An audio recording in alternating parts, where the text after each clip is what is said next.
Welcome back, Mike. Welcome back, Cotter, yeah. You thought you'd get out of this.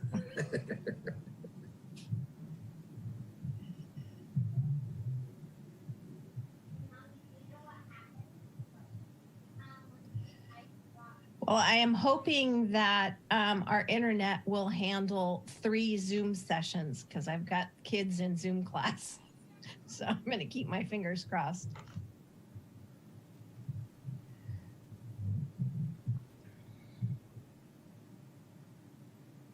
I'm going to try to log back in. I can't hear anybody else speaking, so let me try this again.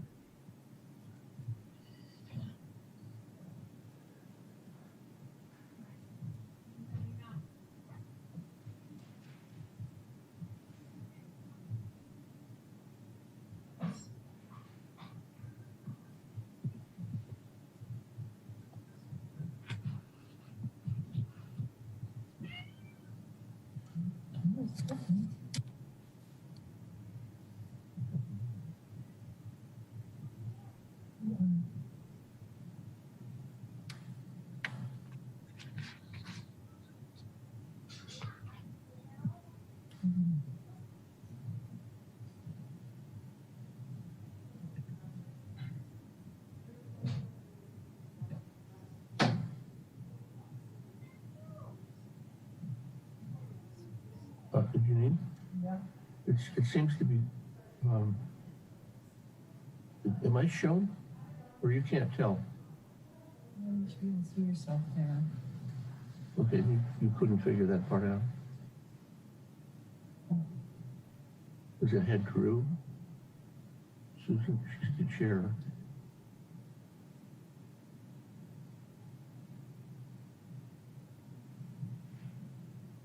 And the voice is gone. We didn't talk to you before. Jack, we hear you, Jack. Okay, thank you. Thank you, Susan. You're welcome. You're a nice little square. Thank you.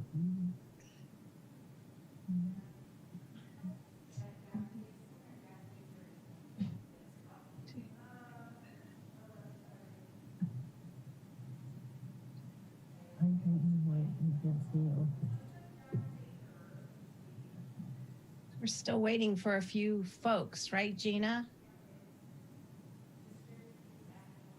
And Easter? I don't. Yes, we currently have So on the call. I can't hear anybody, so I'm going to try to call in, I guess. Okay. On the phone. Drew joins again. We'll have Northern Water District, City of Santa Rosa, City of Petaluma, City of Sonoma, Town of Windsor, Valley of the Moon. That's for TAC. And then for WAC, so far we have Tom Schwadhelm.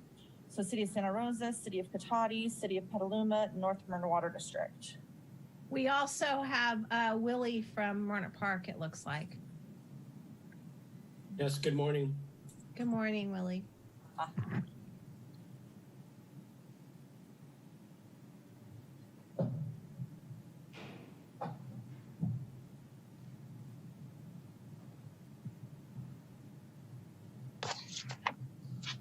Looks like folks are running a little late today, I guess.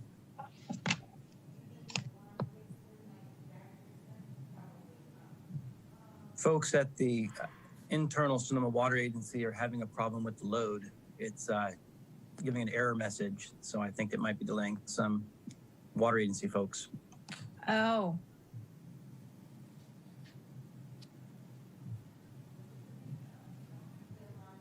And Drew is having a hard time with sound, so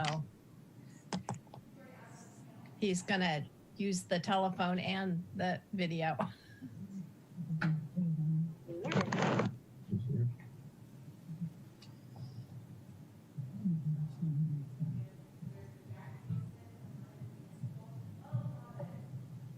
Yeah, can you hear me?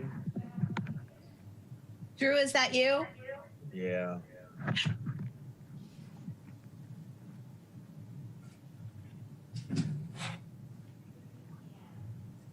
We have someone under Yolanda Gibson. I just want to confirm if that's Jack Gibson.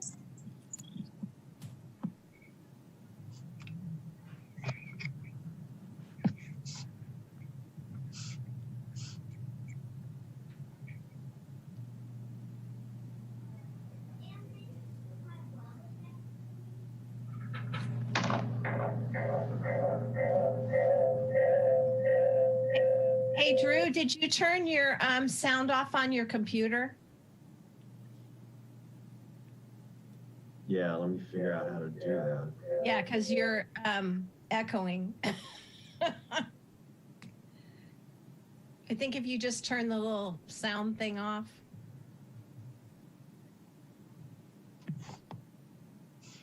How's that? I don't hear the echo anymore, Drew.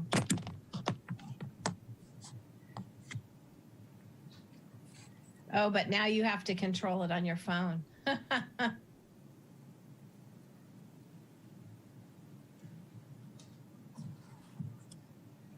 And if you're calling in and your phone number ends in 6131, if you can please state your first and last name, and we can rename you if you're able to rename yourself, please.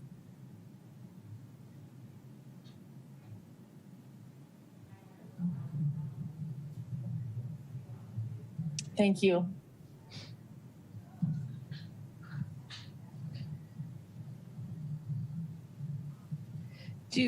Easter, do we have enough to start? This is Jim Downey, Pengrove Water. Great, thank you. Thank you. Did you get that, Easter and Gina?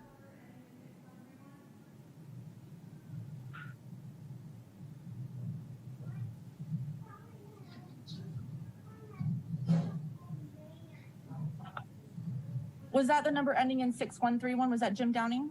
Yes. Thank you. Just a couple more moments, please. Yeah.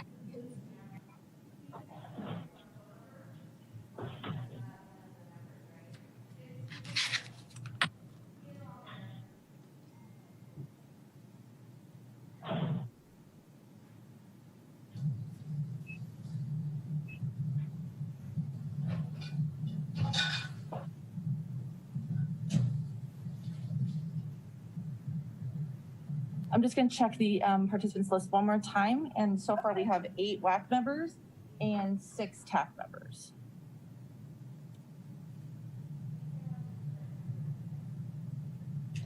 So I guess we have a quorum.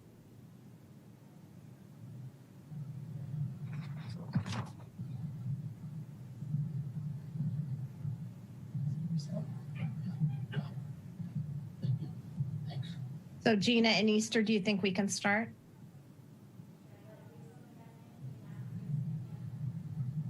We're just trying to clarify the Yolanda Gibson, if that's a public attendee or if that is a member. I just popped in. I came in on a visitor link, but I'm a member.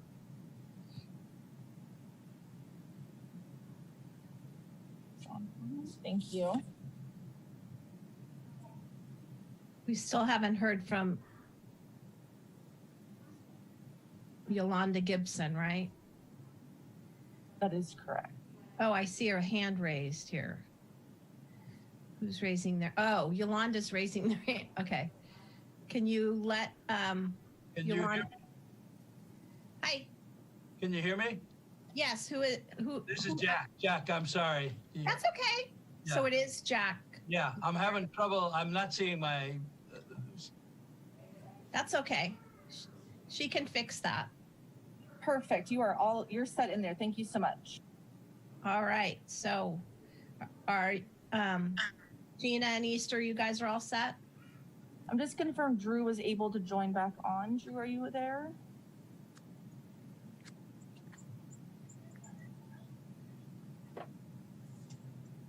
He was here. It looks like his audio is still on. See his number on there, but I don't know if he can hear us.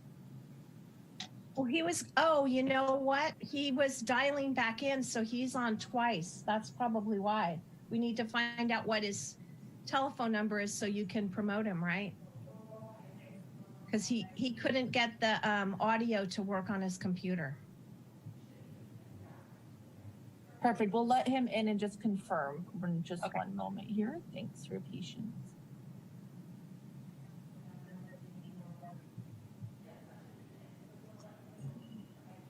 My guess would be that he's the 415 number, but I could be wrong.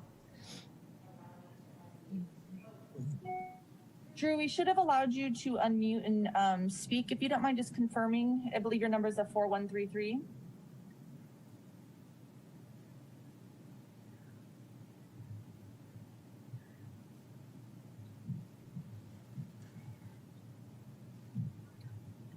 And Easter, it looks like Sam joined too. We need to move him over. Sam Salmon. Thank you. And we can't get Drew to unmute. Thank you.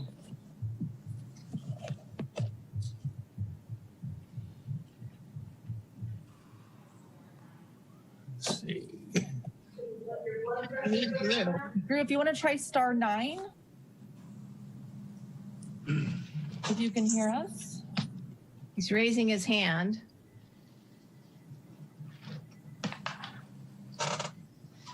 Just unbelievable. Yeah. And the kids are doing fine. Yeah. That's what cracks me up. Hello? Yeah. Oh, there you go. Drew, is that you? I don't know. Can you hear me? Yes. So it is the 4133 if you can move him over. Sorry about that. Oh, that's okay. We'll get it. We're very flexible.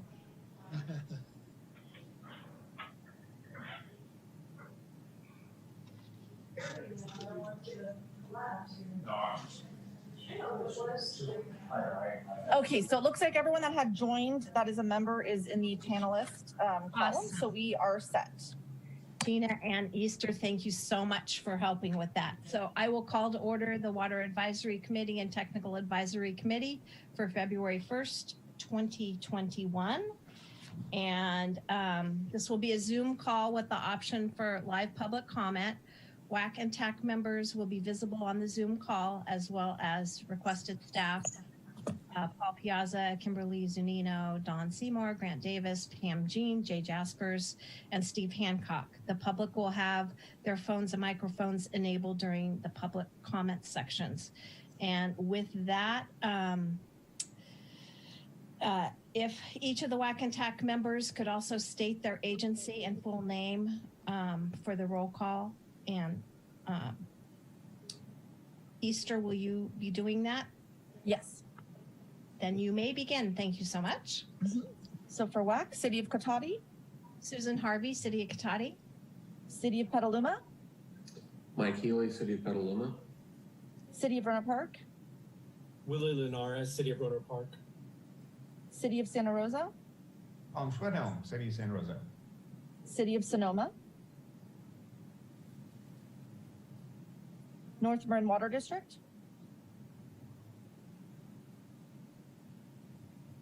Town of Windsor, Sam Salmon, Town of Windsor. Valley of the Moon Water District, Don Foreman, Valley of the Moon. Marin Municipal Water District, Jack Gibson, Marin Municipal Water District. and TAC. We have City of Cotati, Craig Scott, City of Cotati. City of Petaluma, Ken Carruthers, City of Petaluma. City of Rohnert Park, Mary Grace Pawson, City of Rohnert Park. City of Santa Rosa, Jennifer Burke, Santa Rosa Water. City of Sonoma, Colleen Ferguson, City of Sonoma. North Marin Water District, Drew McIntyre, North Marin Water District. Town of Windsor, Christina Goulart, Town of Windsor. Valley of the Moon Water District, Matt Folner, Valley of the Moon Water District. Marin Municipal Water District, Jack Paul Gibson. Sellier, Marin Municipal. Okay, sorry. Paul Sellier, Marin Municipal. Thank you. In just one moment, I will share staff and public attendees. We have Easter Ledesma, Gina Perez, Don Seymour, Grant Davis, Kimberly Zunino, Pam Jean, Paul Piazza, Stephen Hancock, and Jim Downing, Barry Dugan, Bob Anderson, Brad Sherwood, Colin Close, David Keller, David Manning, Jamie Neary, Lynn Roselli, Margaret DeGenova, Mark Maughan, J. Disperse, Mike Thompson, Peter Martin, Sandy Potter, and Tony Williams. Easter, this is Drew. Hi, yes. In your roll call for the WAC members, I believe, I know from North River Water District, I see Jack Baker. I didn't believe that we captured him on the roll call, and then also with, I just want to make sure nobody's on with the City of Sonoma from the WAC.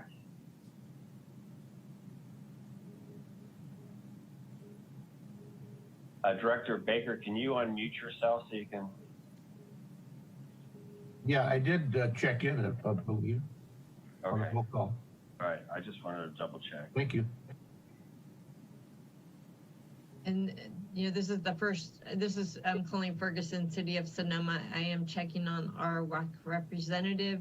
It's the first meeting for new representatives to the WAC, so there may have been some confusion. Thank you, Colleen. Okay, are we ready to move on? All right, so next item is public comments. We're now taking public comments on non-agenda items. If you wish to make a comment via Zoom, please raise your hand. If you are dialing in via telephone, please dial *9 to raise your hand. I will ask Secretary Perez if there are any live comments. And then we will have Drew read or play any comments that were left via voicemail or emailed. So, Secretary Perez? I do not see any raised hands for public comments. I do not see any either. Okay, then Drew, do we have any emailed or voicemail comments? Madam Chair, we did not receive either. Okay, thank you so much for that. Then we will move on to item 3, which is the appointment of a 2021 WAC Vice Chair. In your packets, there was a memo. The WAC Chair and Vice Chair are 2-year appointments, and the current leadership is at the halfway mark. Unfortunately, David King, City of Petaluma, is no longer able to fulfill his role, so that position needs to be filled. So at this meeting, we need to elect a new Vice Chair for the 2021 2-year term per section 5.3D of the restructured agreement of the water supply. We would like to request a Vice Chair. I would like to have the committee consider Mike Healy, who is very familiar and is also from Petaluma. But I'm open to any other discussion on this. Madam Chair, this is Jack Baker, North River Water District. I'd like to nominate Mr. Healy. Thank you. We have a motion. I'll second. And we have a second. Did you get those, Easter? I did not get who was the second. Apologies. John Foreman, Valley of the Moon. Thank you. Thank you, John. Okay. Is there any public comment on this item?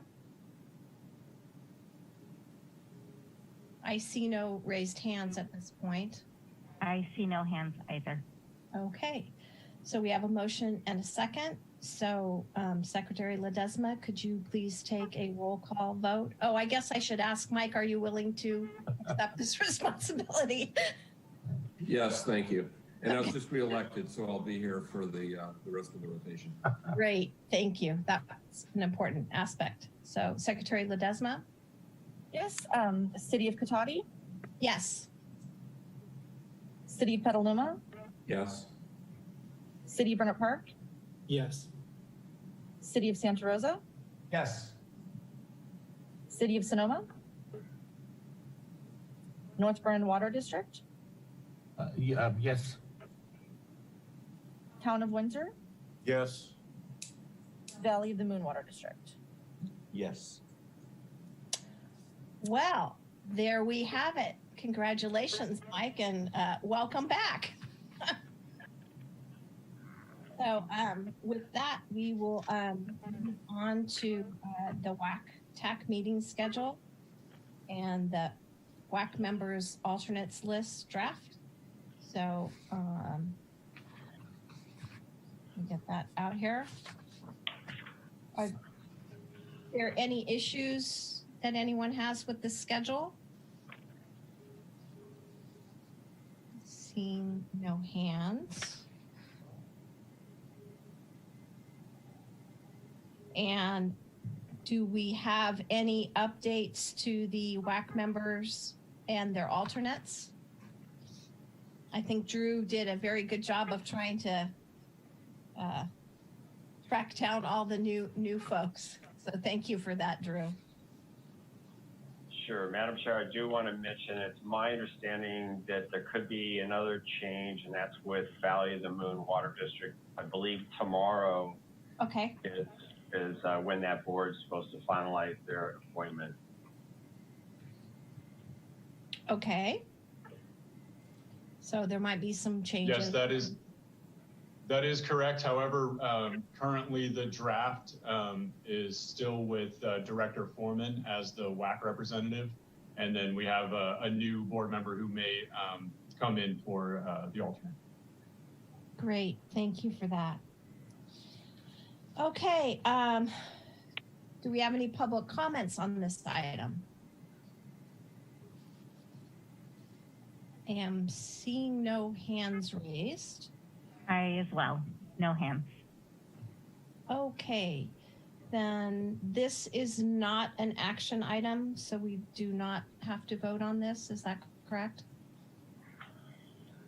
Correct. Correct, okay. Then we will move on to new WAC member orientation. Drew, did you want to speak on this? I would. Thank you, Madam Chair. As Madam Chair had indicated, we have some new members and alternates. I just want to welcome everybody. I'd like to particularly thank Melissa James with Sonoma County Water Agency each year when she gets the list of new members and alternates. She does a great job of putting together material, orientation material essentially. So hopefully everybody that's new has already heard from Melissa, has received an email. And this attachment here just indicates what sort of information is in the binder. If you have not received an email from Melissa, you can make outreach to me or to Easter, and we'll be sure to get you connected to make sure if you're a new member or alternate, if you want this information, she can make that available for you. And then obviously, you know, pre-COVID, we were making those available as binders. Right now, Melissa's sending that information out electronically, but she will work with each individual should you desire to have a hard copy as well. And then the last thing I just want to mention is Grant and the water contractors definitely value the opportunity for the new members to tour the various agencies, and so we want to continue to encourage that. We normally would schedule a tour in the spring. As you can imagine, now we're going to have to delay that, but I don't want to lessen the importance of when the opportunity is available that the agency will work on trying to find that opportune time and get another tour of the key facilities along Dry Creek and the reservoirs, Lake Sonoma, et cetera. And we'll want to encourage, especially all the new members, to attend. So that's really all I wanted to mention, Madam Chair, unless there's some other questions. The material is a lot of material, so you'll have reading material for quite a bit to keep you interested. And I do highly recommend when there are tours of the different facilities, it's really pretty incredible to see all of the different infrastructures that we have. So I highly recommend that when time will allow us to do that. So I will take public comment on this item. Are there any public comments on this item? I am seeing no hands. I do not see any raised hands either. Okay, thank you so much. And this was not an action item, so we will move on to the next item. So I'm sure that everyone has in their packet the November 2nd WAC TAC meeting minutes. And are there any questions or comments on those minutes? I am seeing no questions or comments. Are there any public comments on this item? November 2nd meeting minutes. I do not see any raised hands. Nor do I, so that's good. So then Secretary Perez, there are no comments. So could I have a motion on this item?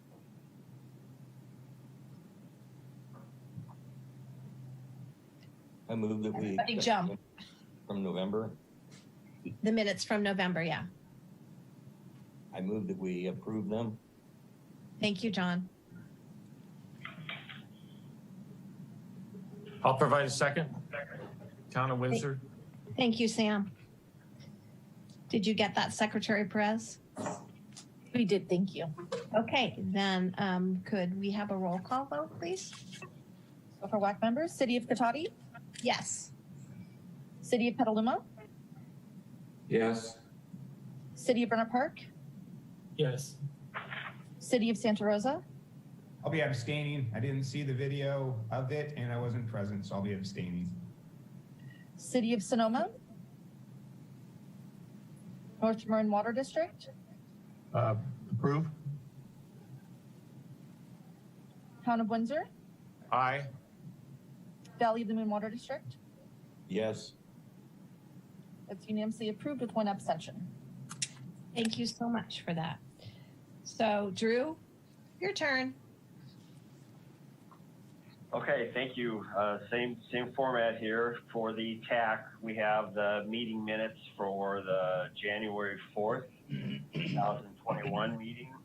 Any questions from the TAC on the meeting minutes as presented?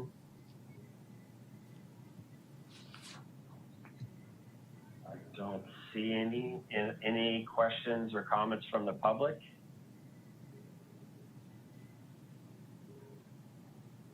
I don't see any raised hands for that, Drew. Okay. Nor do I. All right, thank you. Okay, if there are no questions or comments, looking for a motion to approve. This is Jennifer Burke. Oh, go ahead, Craig. Oh, Craig Scott, City of Cotati, move to approve. That's I'll Jennifer. second. Jennifer Burke, Santa Rosa, I'll second. Thank you. It's been motioned and seconded to approve the minutes as presented. Easter, can you provide a roll call, please, of the TAC? City of Cotati, Yes. City of Petaluma, Yes. City of Burnett Park, Yes. Yes. City of Santa Rosa, Yes. City of Sonoma, Yes. North Marin Water District, Yes. Town of Windsor, Yes. Valley of the Moon Water District.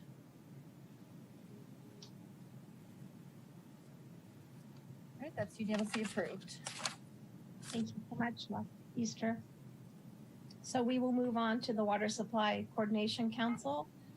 We met on January 20th, and you have this agenda before you based upon that meeting.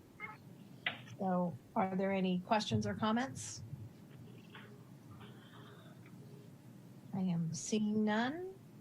Are there any public questions or comments on this item? I do not see any raised hands. Great, nor do I. Thank you. All right. Then this is not an action item, so we will move on to the water supply conditions and temporary urgency change order. And I believe, Dawn, that you are going to take this item. Yeah, I'll take it on. Thank you. Good morning, Madam Chair and other members of the WAC. So currently, Lake Mendocino is about just over 28,000 acre feet. To put this in perspective, the top of the water supply pool at this time of year is 68,400 acre feet. So this puts us at about 41% of the water supply pool. Lake Sonoma is currently just under 157,000 acre feet. And that's about, and again, to put it in perspective, the top of the water supply pool for Lake Sonoma is 245,000 acre feet. So this puts the water supply pool at about 64%. And then of additional interest, Lake Pillsbury is currently just under 20,000 acre feet. And it's about 36% of the water supply pool. So these are all very, very low storage conditions for this time of year. As you can imagine, Sonoma Water is concerned about this. In addition, the California Nevada River Forecast Center has unfortunately downgraded this upcoming storm event. We're hoping to see 5,000 to 10,000 acre feet of inflow over the next week or so, but that's been downgraded just to a couple thousand acre feet. So this kind of leads into the temporary change petition Sonoma Water filed back in January. This was really done because of these low storage levels. In addition, on January 1, the water supply condition was assessed for the 2021 water year. And that assessment's based on cumulative inflow into Lake Pillsbury starting October 1 of the previous year, 2020. And that assessment put the system into normal water supply conditions. This was really misaligned with what was, the actual hydrologic conditions in the watershed and the storage levels in the reservoir. And that's why in our urgency change petition, we requested of the state board to make a change that the water supply condition really should be assessed temporarily based on storage thresholds in Lake Mendocino and not cumulative inflow into Lake Pillsbury. We're anticipating that order is going to be issued sometime this week. And based on the storage thresholds that we requested, that would actually move the water supply condition into critical. And so what that means to flows in the Russian River, so under normal water supply conditions, the minimum flow on the upper Russian River, which is the entire reach from the confluence of the East and West Fork down to Dry Creek, is 150 CFS. As of today, under dry conditions, that minimum stream flow requirement is now 75 CFS. And once we receive approval of our temporary change petition, under critical conditions, it drops down to 25 CFS. So an opportunity to have flexibility in managing the flows and releases from Lake Mendocino to start preserving storage in the reservoir. Finally, just an update on the major deviation requested back in early fall by the Lake Mendocino Forecast Informed Reservoir Operations Steering Committee. We anticipate that is going to be approved by the Corps sometime this week or next week. And Gina or Easter for sharing that screen there. So, every month we provide updates on just water usage. And so I'm going to just go over that. This is actual amount of water delivered by the various contractors. So you can see here, table 1 is just a single month. And then table 2, actually in this report, you see the results for an entire calendar year of 2020.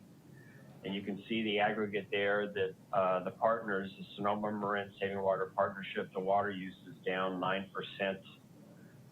relative to what we've been using, which is a 2013 benchmark. That 2013 benchmark was the deliveries just prior to the 2013-14 dry year period. So we've been reporting that as one of the benchmarks.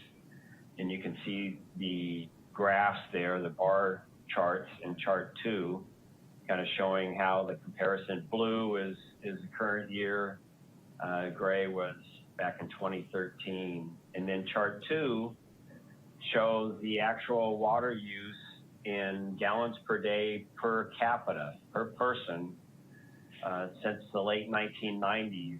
And you can see there that water use is been decreasing pretty dramatically, even well before 2013.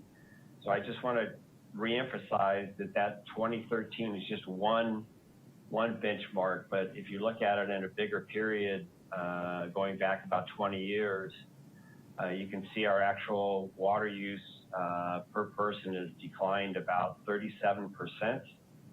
Back in 2009, the state passed new legislation requiring a 20% reduction in per capita water use by 2020.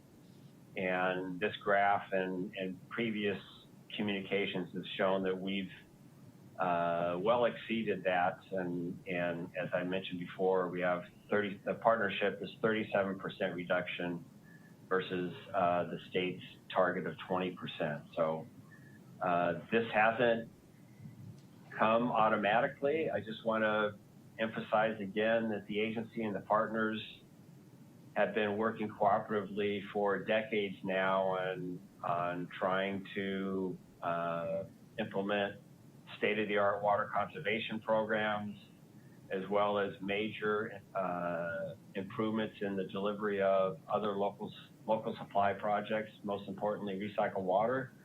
And you can see the end result with this dramatic decline in actual water use by our customers. And the last thing I just want to mention is just in terms of looking at actual water deliveries from the agency, the water deliveries since the early 2000s now, this budget year, we're looking at 46,000 acre feet. In the early 2000s, it was 62,000 acre feet. So it's about 27% lower now, even though you can see the population in that kind of faint graph over the population has been increasing over time. So, the water contractors, continue to emphasize different things on water conservation. You're going to hear Paul Piazza talk about that next. And a lot of the water contractors have also done just some stellar projects on recycled water over the years. And Petaluma, I know, has a real big advancement in recycled water they're trying to push forward right now as well. So wanted to go over that. Just any questions from the WAC and TAC on this item? Again, this is agenda item 10A. Hey, Drew, how come there's such a huge number in Healdsburg? Was that just a different reporting, or? Are you looking at the actual month? Yeah. Was it just late reporting, or? Yeah, it could be.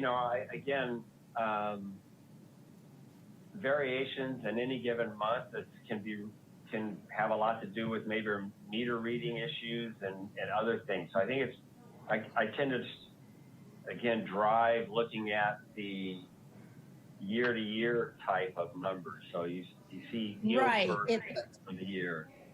Yeah, but, it looks more normal in the year one. Correct. Yeah. So that there can be a lot of variability in that actual snapshot in a month, on any given month. Any questions? I somehow lost my. Easter, are you seeing any? I'm not seeing any.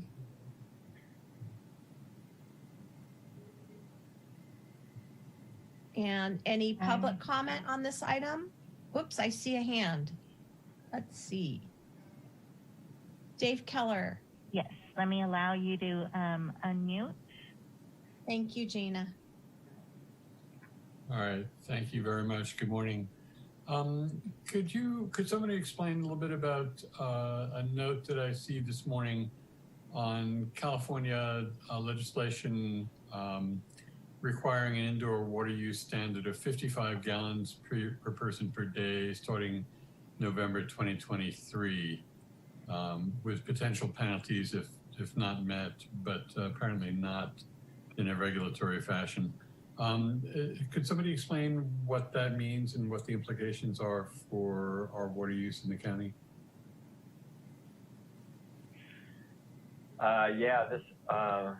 David, I can, and then Jennifer or Paul, just don't hesitate to backstop me if I go sideways for any reason. So David, there are there was new legislation passed in 2018 by the state that has a whole different methodology for dealing with efficient use of water moving forward, and so they're looking at a lot of different metrics. The one that you mentioned is just one of many.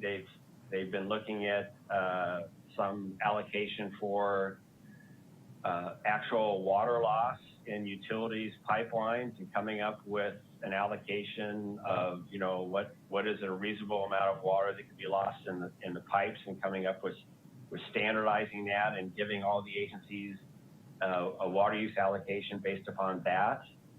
And then in that toolbox, if you will, they have another allocation to all the agencies on indoor water use.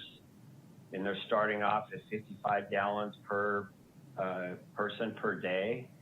And that's by the agency. They're not going out to the individual, we're not going out to the individual customers. So it's, by our entire agency. So there's an allocation on indoor water use starting off at 55 gallons per capita per day. And then they're looking at rationing that down to 50 gallons per capita per day in later years. And then they're also working on an allocation for outdoor irrigation. And that's another complicated methodology that they're working on. So when you roll all these different things together over the next, I guess we're almost in the second year, it's about a 5-year program where in year 2, when it's all over and done with, there will be new allocations to all the retail water agencies based upon these different components as far as, what you need to meet in terms of efficient water use. So that's kind of an overview. And I don't know, Jennifer or Paul, if there's anything else you wanted to add? Drew, this is Jennifer Burke with Santa Rosa. I think you summarized that quite well. David, as Drew mentioned, there was legislation more commonly known as the water conservation, or making California a water conservation way of life. I think I said it right. And there's a number of work groups that staff from the various agencies around here have been participating in, providing input following how those requirements are going to come into play. I would say the good news is this region has done an excellent job in water conservation and water use efficiency implementation, as you can see from the handout showing the savings that we've done. And so we're following this closely, and we'll be working to ensure that as individual entities and as a region, we'll be making any requirements that come out in the future. Thank you very much. Appreciate it. Thank you, David. At one point, I saw Colin's hand go up. I'm not sure if he put it down or... Colin? Doesn't look like his hand's raised at this time anymore. Well, it was, and then it wasn't. And Hi, I'm sorry. I was on mute for a moment there. I was just being prepared in case I could add additional information to this item. I just wanted to add one small thing, and I think it was already clarified. The goal is community-wide from the state perspective. The state will not be looking at individual use by residents. So the onus is up to each individual water supplier to make sure their overall aggregated gallons per capita per day meets the goals. But how that gets accomplished really will be up to the water provider and then working closely with their own constituents. The constituents are not subject to those state fines. thank you for that, Colin. I am not seeing any more public raised hands. So Drew, does that mean that ultimately this chart, which is awesome that we've come as far as we've come, that we'll have to break it down between indoor and outdoor in order to kind of know where we're at? I don't really, what it does mean, Madam Chair, is ultimately once these new regulations come out, we'll have a different way of presenting how the partnership is is performing based upon those new regulations. And I don't know that we'll be breaking everything out individually, but it will result in a different overall presentation. What everybody is seeing now is related to that 2009 legislation that I talked about earlier. It's called SBX 7-7, a 20% reduction by 2020. And so we will be transitioning, you know, in the years moving forward once we have more specificity from the state. But we'll continue this reporting right now in the interim until we have more details coming out from the state. Okay, great, because if we don't know what it is that we're being measured by, it's kind of hard to change policy to match what it is that the expectation is. So at some point we're going to have to, I guess, get our arms around that. So any other comments by anyone? I'm not seeing any hands raised. So I believe that item 10B, that Paul is going to take that.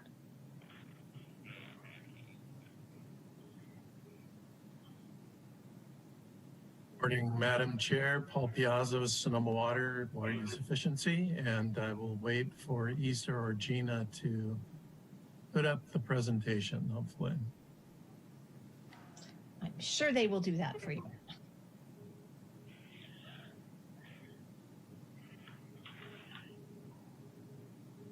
And if they can't, I do have a copy open on my desktop that I can share. Oh, there it goes. Great. There you go, Paul. Great. Next slide, please. So for those in the audience, I just want to remind everybody that the Sonoma Marin Saving Water Partnership has been around for over 10 years now.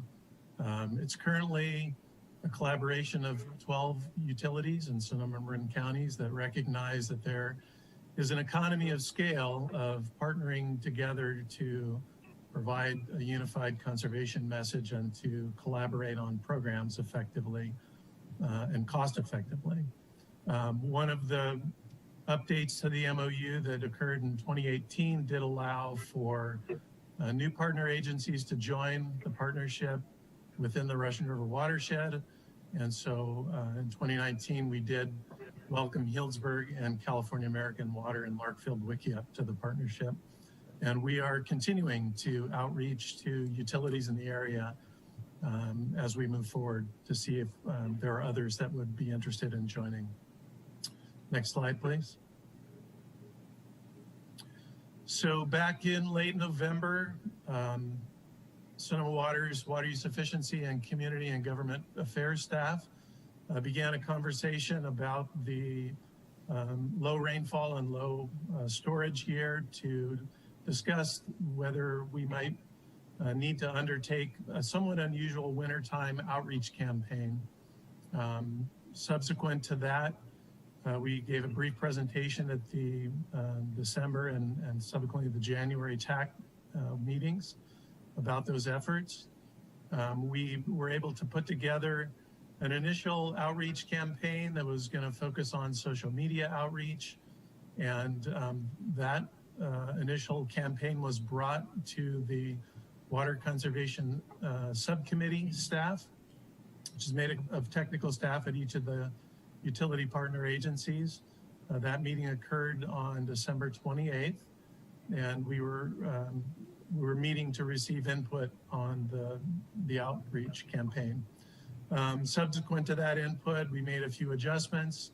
We provided a brief update at the TAC meeting in January, and subsequent to that, a presentation to the TAC, received some additional input and went back to the Water Conservation Subcommittee for additional decisions on the final campaign.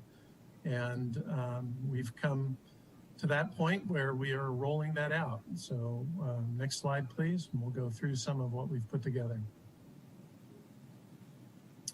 So again, the focus of the outreach campaign this winter is just to bring awareness that it's a dry year and to provide a call to action to our communities that we're in a bit of an unusual situation where normally we've got significant rain falling at this time. And conservation tends to be more of a summer outreach process. Nonetheless, we wanted this campaign to draw attention to the current low rainfall and storage, and also to provide some actionable tips, easy to implement tips for our constituents to put in practice as ways to join with us in saving water. Next slide, please. There's 10 different social media ads were created for the partners' use. They obviously focus on indoor and outdoor water savings. Next slide, please. And they also, in addition to providing easy to implement tips, bring some focus to the various programs that are offered through the partnership, both in terms of rebate incentives for efficient clothes washers or for removal of high water use lawns for low water use landscapes. We have additional programming that identifies low water use plants throughout nurseries in Sonoma and Marin County. So always looking to bring attention not only to our programs, but just providing practical tips to save. Next slide, please.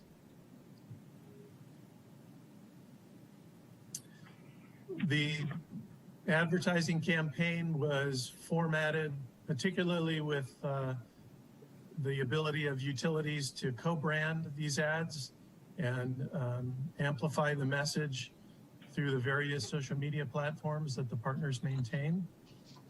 So as an example, on the left, you'll see one of the social media campaigns that's just singly branded with the partnership logo, and the one to the right, in this particular example, utilizing the seal from the city of Petaluma. Next slide, please. And then when we do outreach campaigns, although the predominant focus is on water savings, we recognize that the campaigns also touch on the benefits of water saving practices to our other program goals. So in this case, there is water to be saved by not using your toilet as a trash can, and there are consequent benefits to our wastewater treatment facilities when people are not adding to the waste stream non-flushable items such as wipes. We also want to recognize that we have stormwater programs that we're all participating in, and that our water savings goals also contribute to benefits for those programs, in this case through the layer of mulch and the benefit of reduction in erosion, as well as the reduction in evaporative loss from the soil, which is where the water savings is gained. Next slide, please. All of our outreach campaigns are bilingual in English and Spanish, and the campaign was designed to be used across a variety of different platforms. I think you're familiar with Facebook, obviously, but depending on your age group, there's a lot of outreach that we do on other social platforms such as Instagram and Twitter.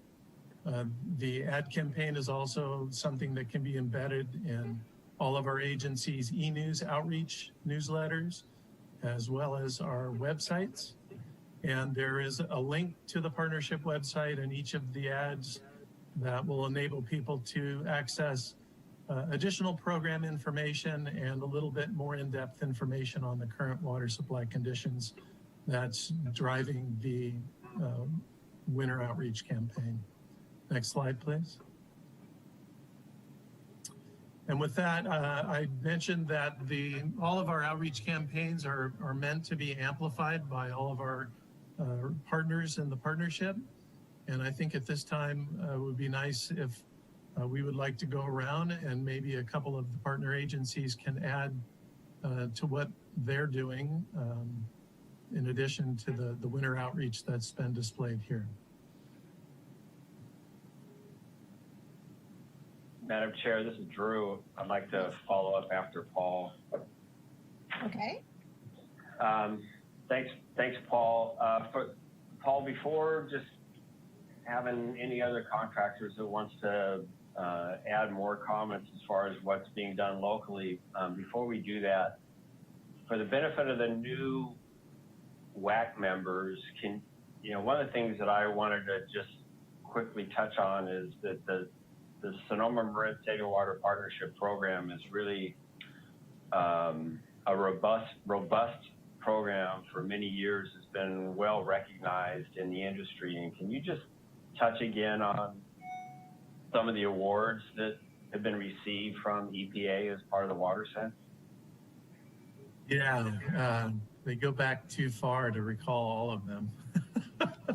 But we were just recently the recipient of 2 EPA Water Sense Awards for 2020, an Excellence Award for co-branding of Water Sense programs, and then Partner of the Year Award for one of our outstanding programs, which is the Qualified Water Efficient Landscaper Program.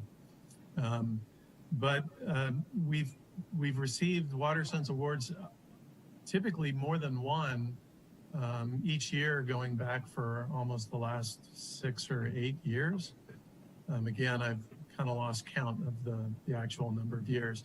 And then I would like to bring attention to our Garden Sense program this year for 2020, which is a collaborative partnership with the Sonoma County Master Gardeners to provide in-house residential site visits to customers that are looking at ways to transition their landscapes to low water use but need a little bit of additional expertise. The Master Gardener program received a 2020 Outstanding Outreach Award from the Irrigation Association out of Reston, Virginia this year. So we're very excited that there was some recognition given to all the Garden Sense consultants that do such a great job to help that program's success. Thanks, Paul. And again, we're not, and just recognizing the time that we have, we're not going to go through all the water contractors individually, but any water contractor want to just add on what's being done locally in addition to what Paul has reported through the region as a partnership? I see Jennifer raising her hand. Thanks, Drew.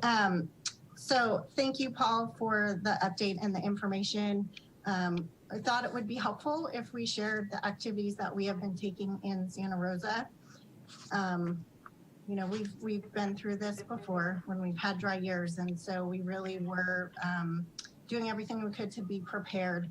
So in addition to reviewing our water shortage plan that's currently in place and activities that we might need to implement, as well as working on our update to our shortage plan for the 2020 Urban Water Management Plan, we did go back and review all the activities that we did during the last drought period, and to make sure that we're really getting the word out and help supplement what's going out through the Sonoma Marin Partnership. We have also developed a campaign, and our campaign fits nicely with the partnership's campaign. The message is, it's a dry year, do your part to be water smart. And we're really driving home to our customers different water smart tips, where they can get information on free water saving devices, where they can get our do-it-yourself water smart checkup kit, as well as rebates and resources. We've been putting information out through all of our social media channels, through our website. We actually have a City Connections email distribution list that hits, I believe, 90,000 accounts. So we're using that distribution every, I think, week it goes out. We're using that method as well. We've recently launched some radio ads. So if you are listening to local Wine Country Radio, you might hear some of the radio ads coming out from Santa Rosa. We're putting information out through our bills, our envelopes, and our bill inserts. In particular, we're also updating our Board of Public Utilities, our City Council, and then we're working closely with a subset of our board to continue to look at additional activities we might want to implement. I think the most important thing that we want to continue to just emphasize is we're here, we have tools, we have resources. We can help you eliminate water waste. We can help you be efficient. And I think as the water, retailers in this region, we're here to help and make sure that we get through this. We've done this before. We know how to do it. We know how to work together closely as partners and with the Sonoma Water to ensure that we are efficient. So that's all the activities that we're helping supplement in Santa Rosa, as well as pushing out the messaging and the campaign from the partnership. Thanks, Jennifer. Anybody else from any other TAC members from any other water contractors want to add on to that? One thing I do want to mention is, you know, as you heard from Jennifer, just, you know, very robust program locally. I just want to point out the benefits of the partnership again is as the different contractors are sending out messaging, that, you know, the messaging is coordinated and common messaging between all the water contractors, which is really important in our news shed and customers, you know, working in one town and living in another, that they're not hearing different messages and stuff. So I think that's a really strong benefit of the partnership and the good work that Paul has coordinated in working with the Water Conservation Subcommittee of the water contractors as well. At Northern Water District, just real briefly, similar to all the other contractors as far as pushing out these different message posts that Paul has already posted or reviewed. Doing that in social media, we've already done a newsletter on our website, and similar to Santa Rosa, we're pushing this out via an email distribution list. Our North Marin Water District has all of our accounts now on AMI. So it allows us, when we did that, allows us to, we have a much more expansive email list for making outreach to our customers. And we're also looking at developing a newsletter that will be mailed out to all the customers to give them an update on water conditions this year as well. So, okay, any other, Susan, I'm going to turn this back over to you if you want to see if there are any other questions and comments from the public. Perfect. I just wanted to thank Paul. I really do like the simplisticness of the message. It's something that people can really get their arms around. You know, it's a dry year, save with us. And it's short and sweet. So I think that people can kind of remember that, and having that at the top of all the ideas, I think is really helpful, because it kind of reminds people in simple terms. And I see Easter and Gina, I see one raised hand by one attendee, Margaret DeGenova. Yes, and I will go ahead and allow her to speak. Thank you. Please go ahead. Hi, thank you. This is Margaret DeGenova from California American Water. And along with the items that were mentioned, I also wanted to mention one thing that we're doing, and that is we are still having a water audit that we do for our customers. Although we do not go into customers' homes at this point, we do it as a virtual water audit, where we go in and, you know, check to see what devices they have in the house, or if certain things need to be updated, their toilets, you know, possibly, or washing machine, and just we work with the customer individually, but it's all pretty much virtual. So that was just one thing I just wanted to point out. Thank you. Thank you, Margaret. And I am seeing no other public hands raised. Madam Chair, yeah. Paul, if I may add another comment to end. Margaret brings up a great point, which is that during COVID times, there's been a lot of effort by the partners to shift programming to be able to ensure that our customers still have the same level of services during a stay-at-home order. So our Water Smart Home program is being offered in a virtual realm. I know Santa Rosa has done similar work. There's been a huge number of public workshops offered over the last several months and last summer, which normally are in person, but have been offered through Zoom. And the participation's been really, really good. Similarly with the Quell program, we were quickly able to pivot and get all of that training available for online classes, including remote proctoring to meet the EPA WaterSense requirements, and a virtual irrigation audit as one of the requirements for that program as well. The Sonoma Water's Education, Energy and Education program. I want to highlight Ryan Pedrati's staff's work to very quickly transition all of their programming for public schools to offer both synchronous and asynchronous lessons that match up what all of the school districts are having to adhere to in terms of the current COVID. And then lastly, I just want to give a shout out to our community and government affairs staff for all their help and assistance in providing input on the outreach campaign. Thank you for that, Paul. And thank you to everyone for all the work that's being done. Sam, did you have a question? Or was that just a comment when it's time? Sure. Now is the time. Okay.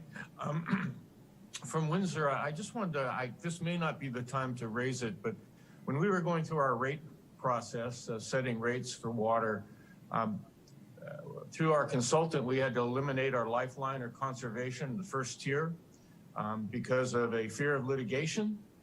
And I didn't quite understand it. I argued with them, but consultants with their expertise tend to take the day. So in other words, if you have too low a tier, the idea is that other customers are subsidizing that tier.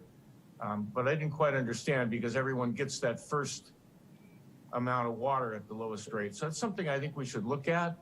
110 gallons of water a day per capita, that's pretty outrageous for me. I can be down to 20, as low as 10. I do have an odor maybe to my body, but it's something that people can do. And then the other thing is I'm wondering if the town of Windsor could work with Paul to get maybe something on our electronic board, just some flashes to tell people where we're at. That tends to be in Windsor somewhat important. So thank you. Thank you, Sam. Mike, did you have a question or a comment?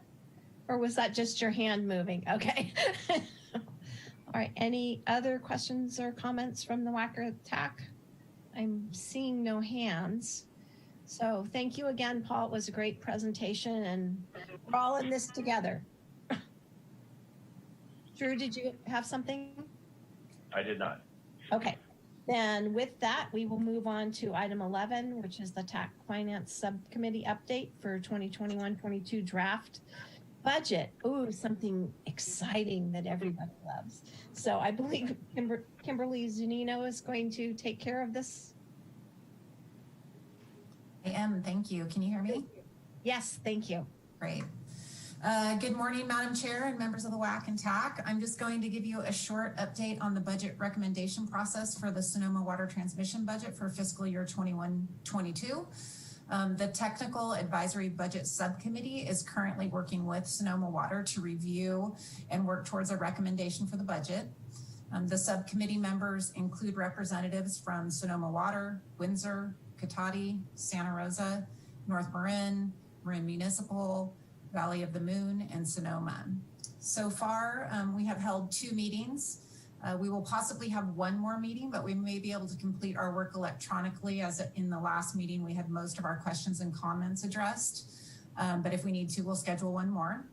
And we expect to have completed our work within the next couple of weeks and be prepared for a recommendation. And that is my short update for today, but I'm happy to answer any questions if anybody has any.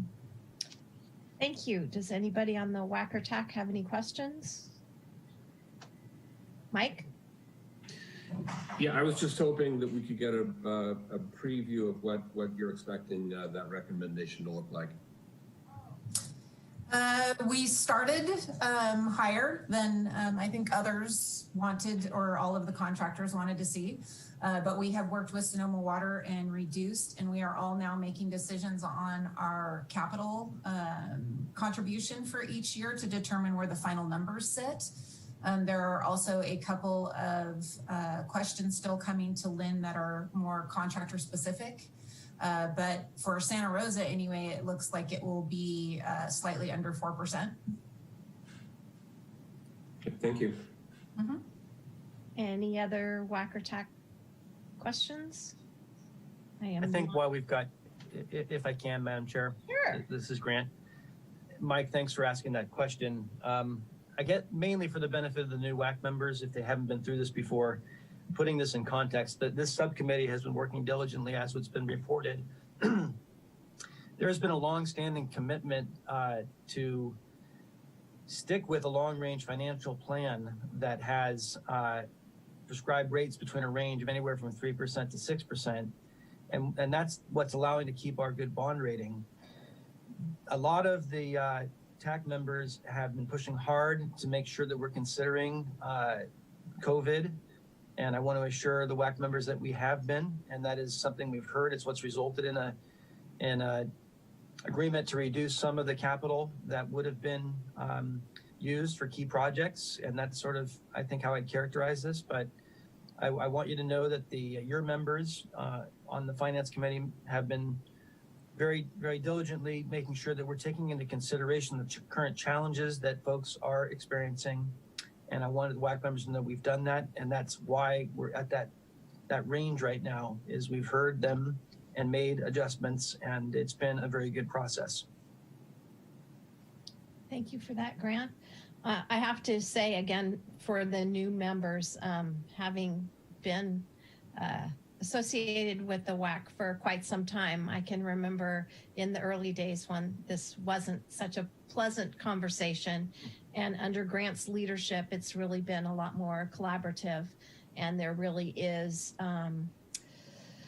they work really very hard to keep it within that 3 to 6% so that we as contractors can have a little bit of stability in setting our rates for our constituents, because we all know that we're the ones that have to face them when they're not happy with their rate increases. So thank you for that, Grant, because I know you and your group has worked really hard to work with us on that, and that was not always the case. So any other questions on this?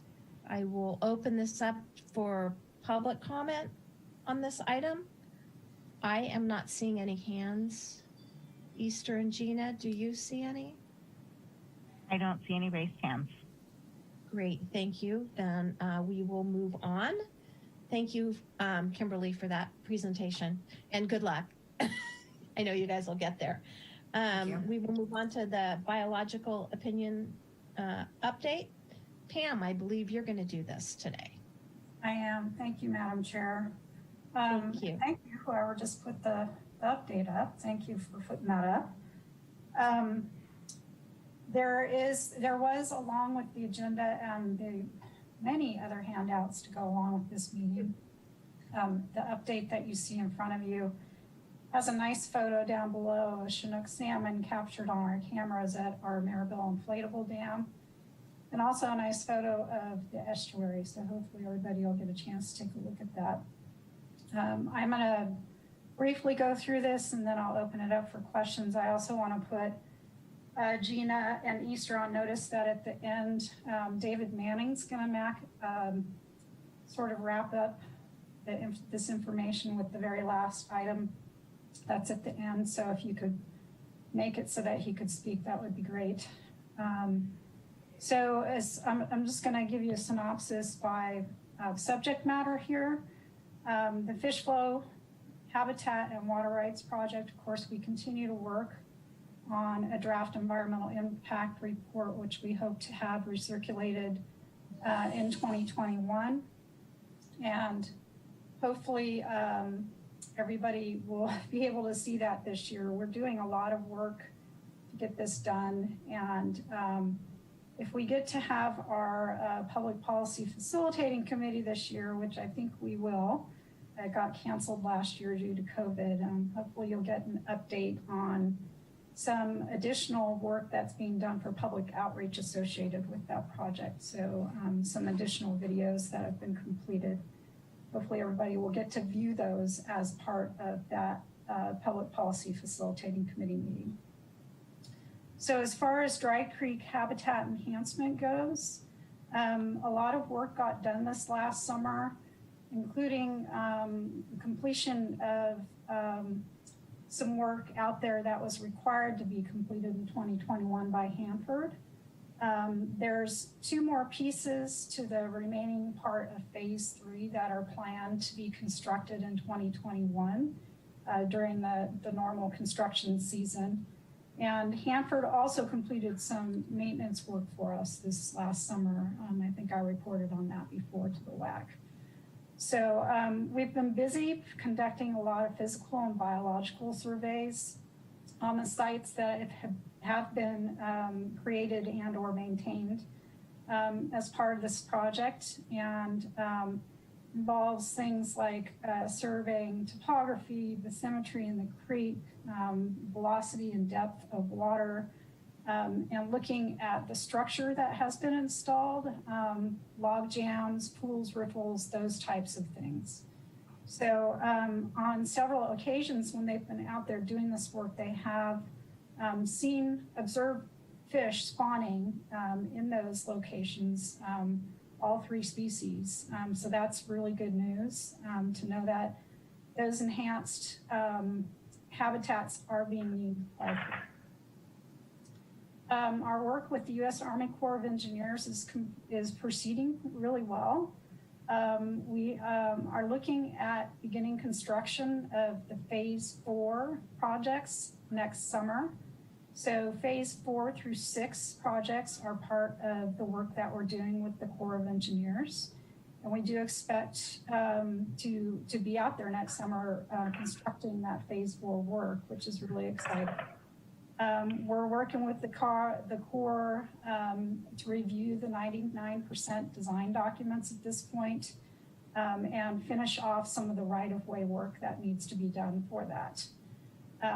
There is a bid package that will go out pretty soon, and that will possibly contain all of this work that'll be completed in 2021 and 22.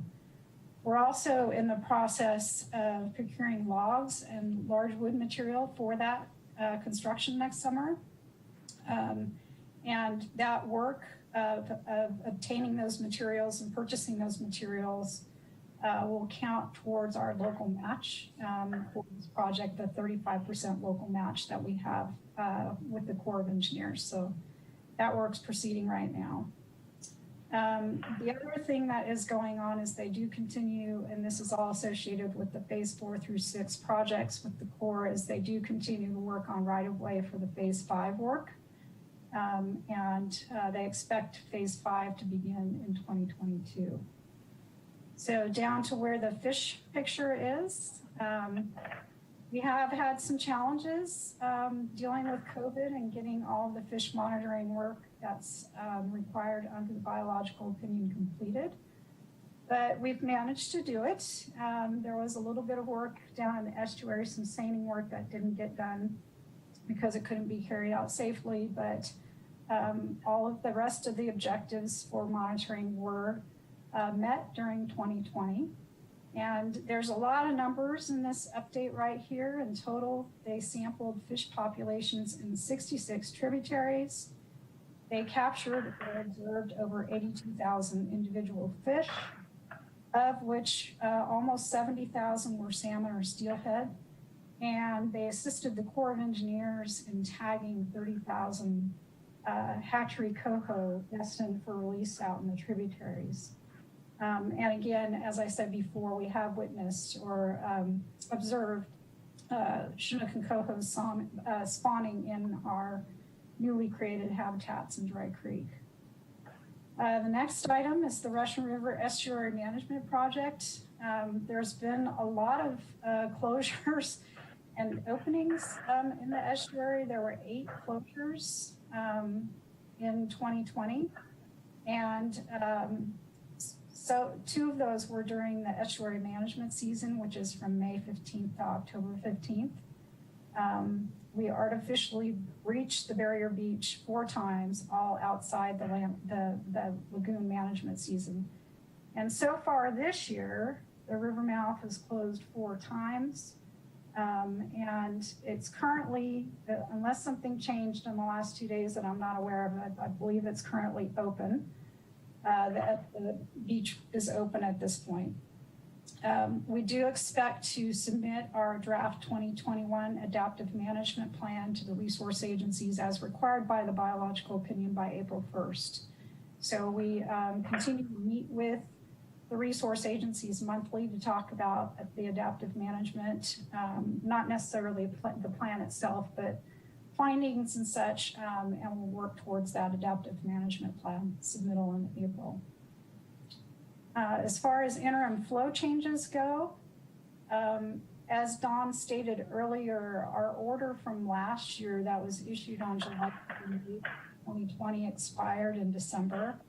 And Dawn gave a really good update on what's going on in terms of water supply condition and the petition that we filed in early January. So I'm not going to go through that, but we're happy to answer questions when we get to the end of this, if there are any.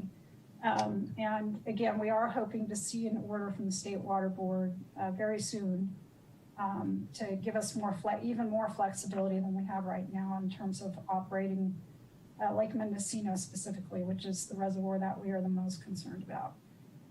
And here at the bottom is some fish data. So if David Manning could jump in here, wanted to have him cover this information. This has to do with the order that we did have from the State Water Board that was issued last July, and the monitoring and coordination that was required under that order. So David, if you can speak at this point, your turn. Great. Hi, Pam. Everybody hear me? Yep. Yeah. Perfect. So one of the terms in the orders you can read there was for us to coordinate with the resource agencies, particularly around flows to facilitate the migration and the spawning of mainly Chinook salmon, but because it was dry for so long, also coho salmon and steelhead. So the table that you see there with the totals represents essentially the season total for Chinook salmon, which is a record low, unfortunately, for us.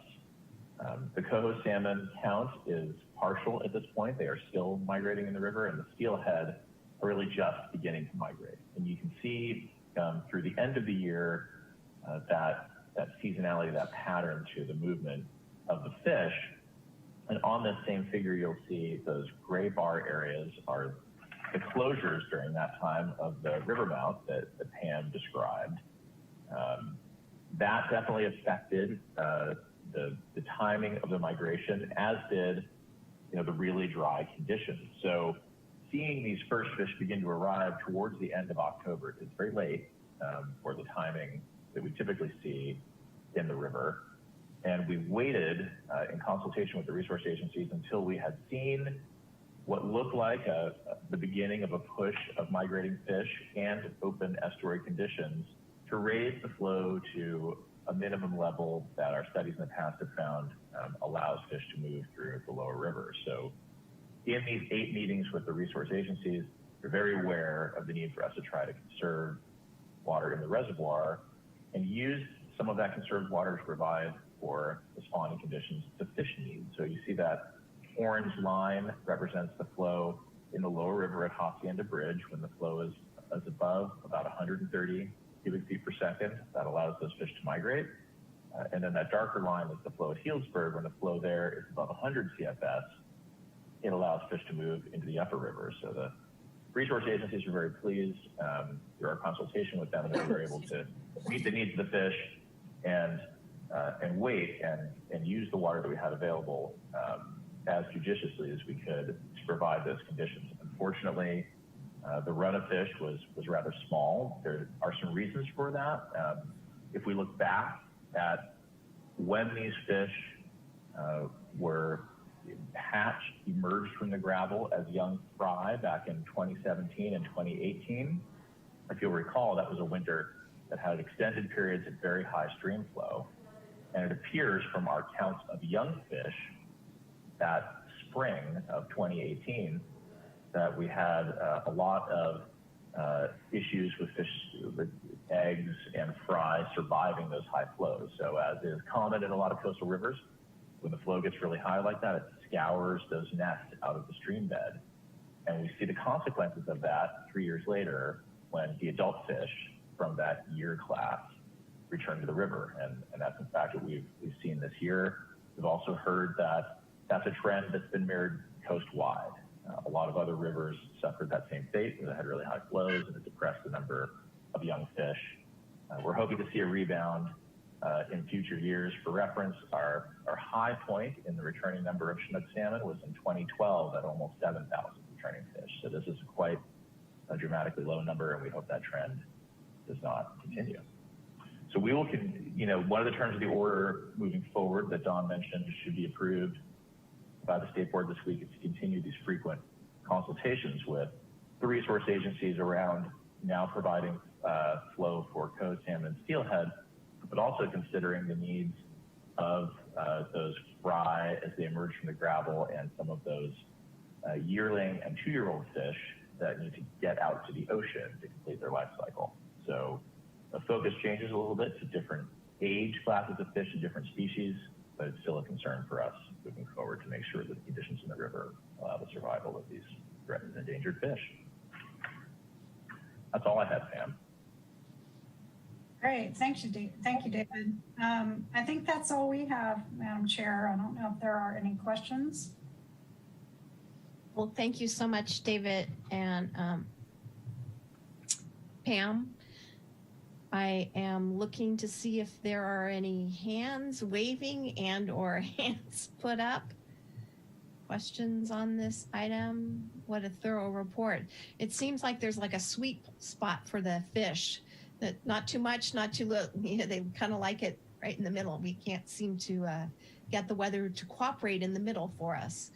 That Goldilocks thing, we can't seem to nail it. So. Exactly. So I will open this up for public comment. Anyone from the public have any comments on this? I am not seeing any hands raised. I don't have any hands raised. Thank you so much for that. Then thank you again, Pam and David, for all of your wonderful information. And we will move on to item 13, the PVP relicensing update. Pam, I guess you get this one too.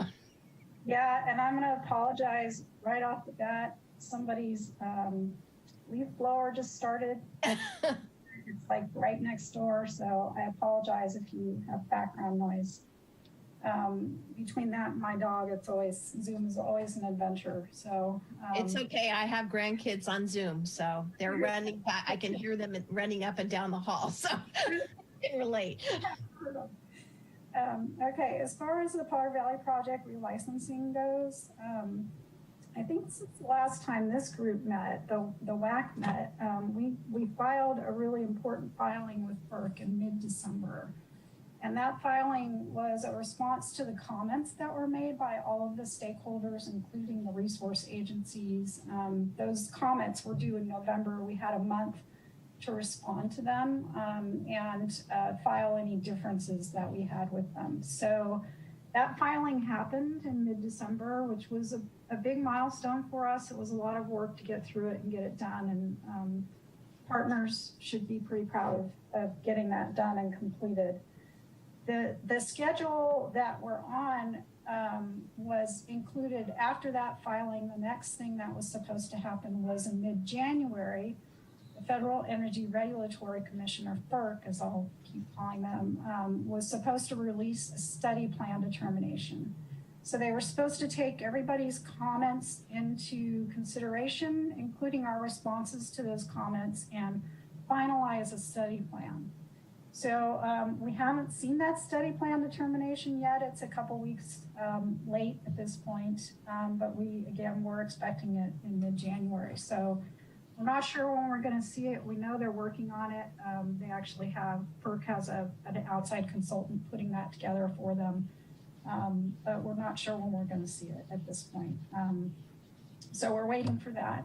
We did have a meeting of Congressman Huffman's ad hoc committee last Friday, and Drew participated in that meeting. I don't know if he wants to say anything or not, but it was intended to sort of be a a go over of that study plan determination, which we didn't have. So we didn't talk about that so much, but we did talk about a number of the items that we're working really hard on, that the stakeholders and their partners are working really hard on.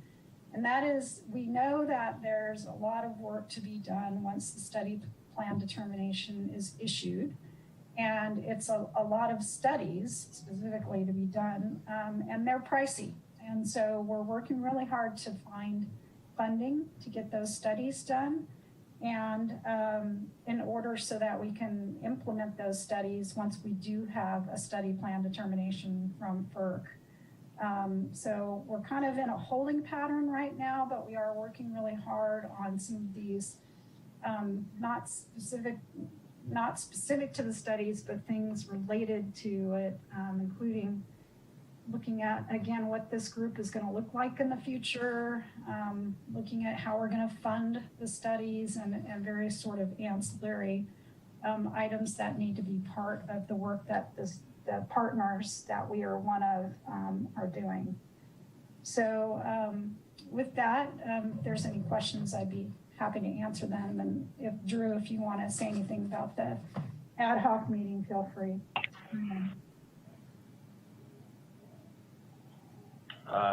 Pam, you pretty much captured what I had on the notes. That the meeting wasn't too long, and it was focused a lot on funding. And Congressman Huffman talked. There was discussion about the omnibus bill and other avenues of funding. So I think as all of us recognize this next, waiting for FERC to respond back on the proposed studies, that once that response is been made, then obviously, there's what I think the common term is $8 to $12 million worth of studies over what's currently proposed as a 2-year period, and that's not a lot of time, and that's certainly an awful lot of money that still needs to be found. So that's the one thing that the group, the Huffman Ad Hoc Group, is they are scheduling another meeting in about 30 days. So I would expect that funding will be first and foremost on any future meetings in the future. So that's all I wanted to add. Thank you, Drew and Pam. Any questions from the WAC or TAC on this? I'm seeing no hands. Public comment on this item? Any of the attendees have any questions on this? Gina, I'm seeing no hands. I see no hands. Okay, we agree, so that's great. Thank you so much for that update, and hopefully you'll get, information back soon, and we'll find a pot of gold somewhere, maybe for St. Patrick's Day or something, I don't know. Because that's not a small sum of money to get those studies done, so thank you for that. So now we'll move on to the Emergency Training and Coordination Subcommittee update. And Stephen Hancock, I believe that you're going to take this item? Yes, Madam Chair. Thank you. Thank you. And good morning, members of the WAC and TAC. Happy 2021. Hopefully one full of fresh opportunity. My name is Stephen Hancock. I am the Emergency Preparedness and Response Manager with Sonoma Water. One of the tasks that I had the fortunate opportunity to be a part of last year was helping establish the Emergency Training and Coordination Subcommittee. The initial efforts of that subcommittee were really kind of determining what were the areas that we want to focus on, what were the priorities that we can develop or flesh out that really enhance our ability to support and work with each other during emergency and disaster events. Unfortunately, this area has no shortage of those types of events, so it's fresh in everybody's mind. And there was plenty of opportunities for us to focus on. One of the two items I have in front of you were really the two areas that rose to the top as far as kind of key cornerstone areas for us to put into place first to really enhance our interagency coordination as well as our interoperability. So I'm just going to present to you on these two items. These are just presentations for information only. There's no action coming at this point. And what I want to focus on, well, I'm going to focus on one, the mutual aid and assistance program, which is item B in the agenda. The mutual aid and assistance program, most of you are very familiar with law and fire and EMS and in the robust, refined mutual aid system they utilize. We see it day in and day out. Anytime there's a structure fire and agencies are immediately responding from neighboring jurisdictions to help each other.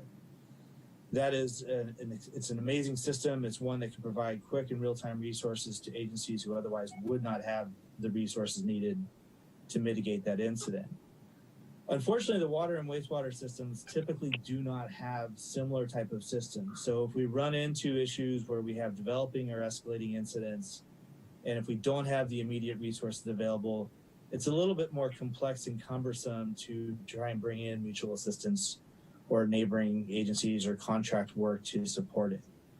So what we're working on creating is what we're calling a mutual aid and assistance program. This is modeled off the California statewide agreement, but one that's going to position the Sonoma Water Agency along with all the prime water contractors in a mutual assistance program. So if we have developing or escalating incidents, we can quickly and in real time reach out to our neighboring partners and bring in additional resources to support it.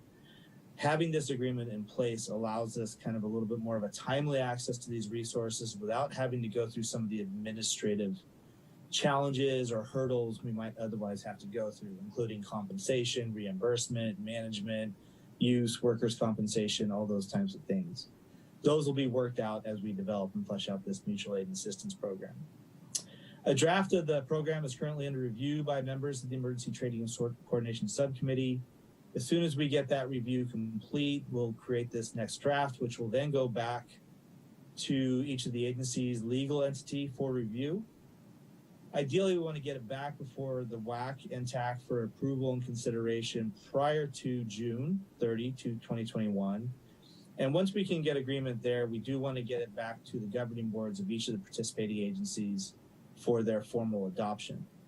Once we get that formal adoption in place, assuming we can get that, then we'll actually build out and kind of flesh out what are the policies and procedures and things we need to really enable us to quickly and efficiently help each other, whether that's through combined training efforts, mutual aid and sharing, systems, policies, procedures,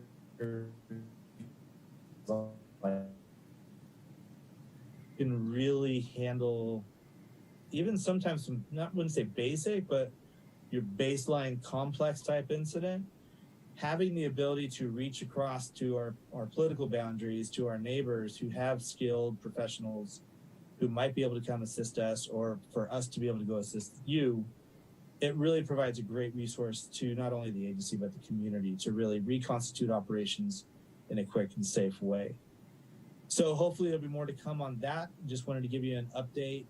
Once we can get this established, then it really kind of opens up the door for lots of other opportunities where we can continue to build and share resources that could ultimately be a result of this mutual aid assistance program.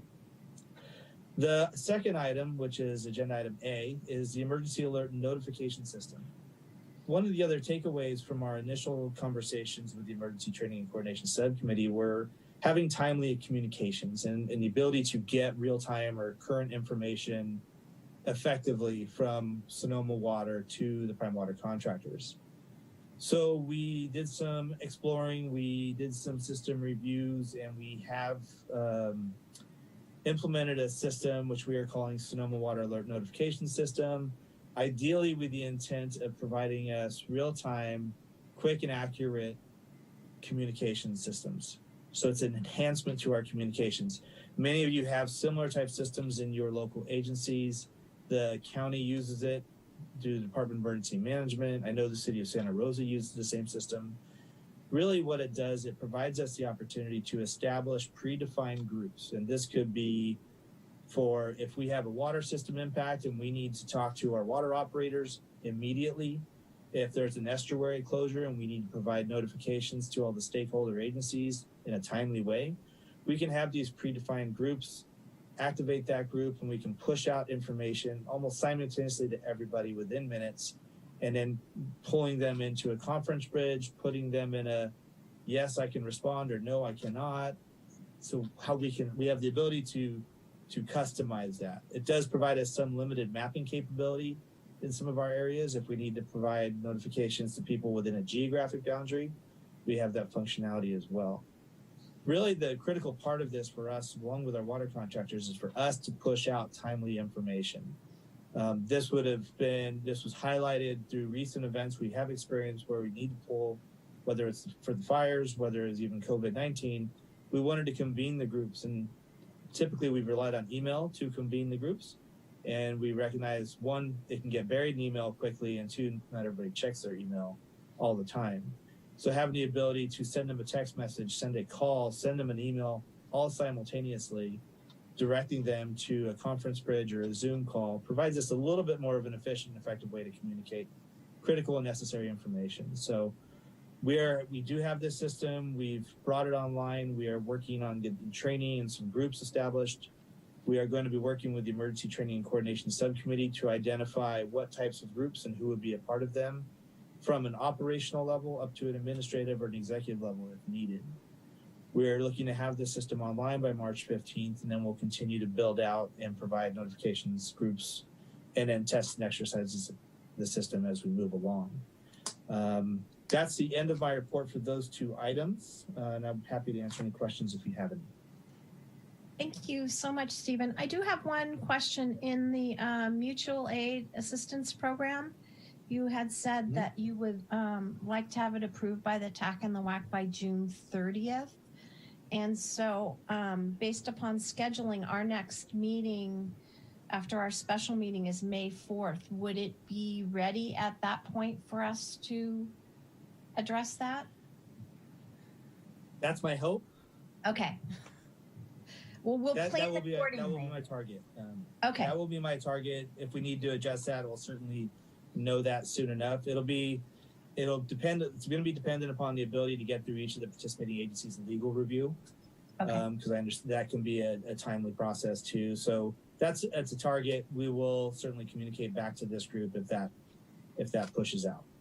Okay, because then other than that, our next opportunity wouldn't be till August. Okay, understood. No. Okay. Thank you. Questions? Jennifer. Thank you, Madam Chair, and thank you, Stephen, for the presentation. I think this is great. The more we continue to coordinate and work on our emergency response, because as you noted, there's no shortage that seems to be occurring or what we might be experiencing in the future. I did have a couple of questions, and maybe they're just things to bring back to the subcommittee, I'm not sure. But one, just in terms of the mutual aid, I think that's really a great idea. And I'm also curious how that works with those of us that are already part of the Cal-Warren mutual aid system. Does this coordinate well and supplement? Are we duplicating efforts?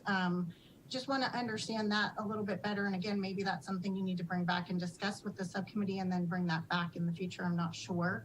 And then the second question I had is, we have very well-defined protocols and roll-ups of how we implement and activate in the event of an emergency.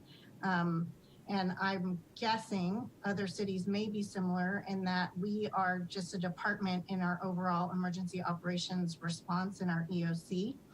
So are you also rolling up and coordinating through Sonoma County's EOC? Because that's typically where our interactions occur as a city with the county, and then we coordinate internally. So just want to make sure all those pieces are thought through. The more we can coordinate and share information, I think is going to be great. But I also just want to make sure that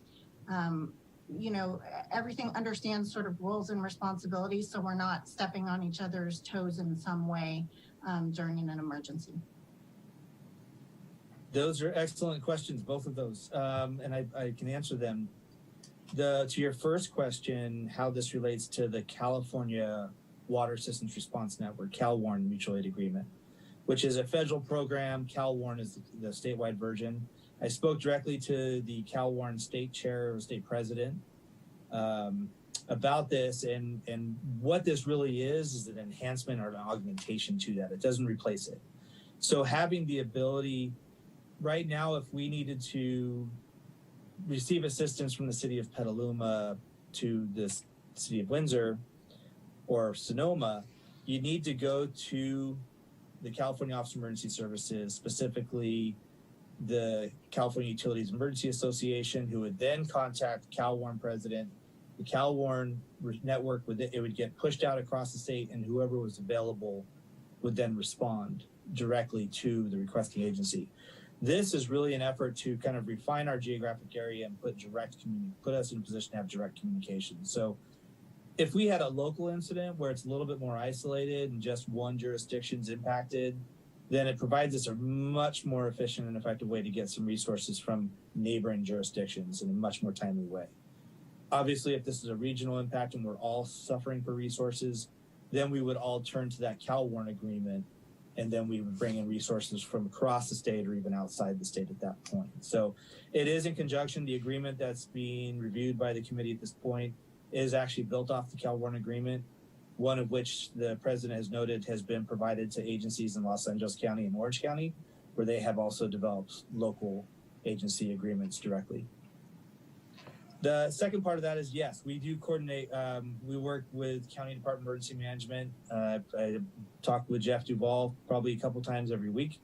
And really, I know it's a very tricky situation because we have kind of a dotted line, solid line coordination with our water contractors because of the interdependencies we have. But from a emergency management functional system, you do work within your cities and towns, for those of you that are not districts, and you have to follow that EOC to the op area EOC. So what we're trying to do is really kind of integrate this mutual aid system into that op area wide system. There's some inherent challenges with that, as we are limiting it to Sonoma Water Agency along with the prime water contractors at this point. It's not representative of every water district or agency in the operational area. So there are some things we need to fine tune, but County DEM is absolutely at the table and supporting this process. Thank you. I appreciate that information. That's very helpful. Thank you for the questions. Any other questions from the WAC or TAC members? Gina or Susan? Yes. This is Drew. I just want to, especially for the new WAC members, I want to reemphasize, Stephen's and thanks Stephen for his report. This engineering training and coordination subcommittee that has been formed, that Stephen is the chair of right now, really directly addresses the Sonoma County Grand Jury report that was 2 years ago now, I believe, that was entitled "Will There Be Water After an Earthquake?" and it had different recommendations, and one of them was just related to improving communication between the agency and the water contractors, and this is definitely through this coordination subcommittee and the reports that you're hearing right now are some of the elements of just doing that with improving communication. So again, want to thank Stephen and the subcommittee for these various efforts that will benefit all of us. Thank you, Drew. Any other questions from the WAC or TAC? I'm not seeing any hands. Public comment on this item? I am not seeing any hands raised. Gina, do you see any? I do not. Okay. Stephen, thank you so much for this report. We, as Jennifer pointed out, we are not shy of having emergencies, so this is something that's really important. I think it's really just really goes to show how in Sonoma County we all work together to make sure that our county and all of its cities have what they need in order to move forward. So anything we can do to do that, that's wonderful. So then we will move on to items for the next agenda. What I thought I heard is the possibility of having this mutual aid assistance program. So we will kind of pencil that in. Any other items from anyone on the WAC or TAC? Not seeing any hands. I want to remind folks that on April 5th, we will have a special WAC TAC meeting to approve the budget for 2021-22. And then our next regular meeting with items on it will be May 4th, 2021. So I'm not seeing any hands raised. Drew, did you have something to add to that? I do not. Do not. And do we have any public comment on this item? I am not seeing any. There are no raised hands. Thank you so much, Nina. And I want to know, Grant, so how did you get out of speaking this time? Usually we have quite a few items for you. Somehow you lucked out this meeting. You know, I never get a chance to say, but we've got the most remarkable staff. I know you all have great staff too, but time and time again, everybody's putting their expertise, and I can sit back and only chime in if I'm asked. But I do want to thank the new members of the WAC for agreeing to take on this assignment. And Mike Healy, welcome back as the vice chair. You've been a stalwart of this. And Susan, and just appreciate you continuing to carry on your leadership. So let's hope we have a productive year and make gainful improvements. Thank you, Grant. Yes, welcome to all the new members. You have lots of reading material to study up on. I'm sure you'll be there. And thank you again, Mike, for agreeing to fulfill David's spot. And with that, if there are no other pressing issues, I will adjourn this meeting actually 8 minutes early. So take care, everyone, and be safe. Thank you. Take care. Bye-bye. Bye. Thank you. Bye. Bye.